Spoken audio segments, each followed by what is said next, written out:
দখল ও দূষণে ছোট হয়ে আসছে কীর্তনখোলা নদী। বিশেষ করে বরিশাল বিশ্ববিদ্যালয় সংলগ্ন দপদপিয়া এবং চরবাড়িয়ায় নির্মিত শহর রক্ষা বাঁধের দুই পাশে দখলের যেন হিড়িক পড়েছে।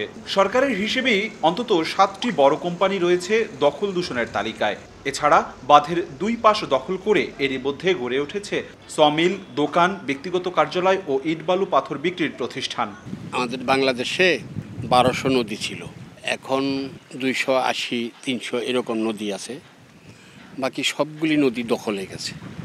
অপশনিন কোম্পানি হলে ক্ষমতাশালী লোক, এরা প্রতি বছর এই চর দখল দিতে আছে, বরাক পারতে আছে, ঠিক আছে।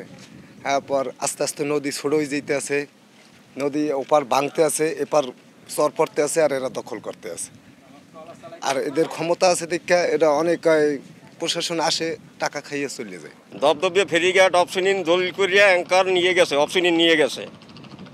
সরকারি জায়গা, মালিকানা জায়গা সব তারা দখল করে নিয়ে গেছে। নদী পুরোটা ভরা রয়ে গেছে, আর নদীর পানি গতিও চাপ কমে যাইতেছে, অনেক জাহাজ টলা সব বাইজে পড়ে। দখল হচ্ছে কালেজিরা, কর্ণকাঠি, রসুলপুর, পলাশপুর সহ বেশ কয়েকটি এলাকায় নদীর দুই তীর। এসব স্থানে ডকইয়ার্ড, গোডাউন, কারখানা গড়ে তুলছে প্রভাবশালীরা। বিআইডব্লিউটি এর দাবি, তাদের জরিপ কাজ শেষ হলেই পুরোদমে শুরু হবে উচ্ছেদ অভিযান।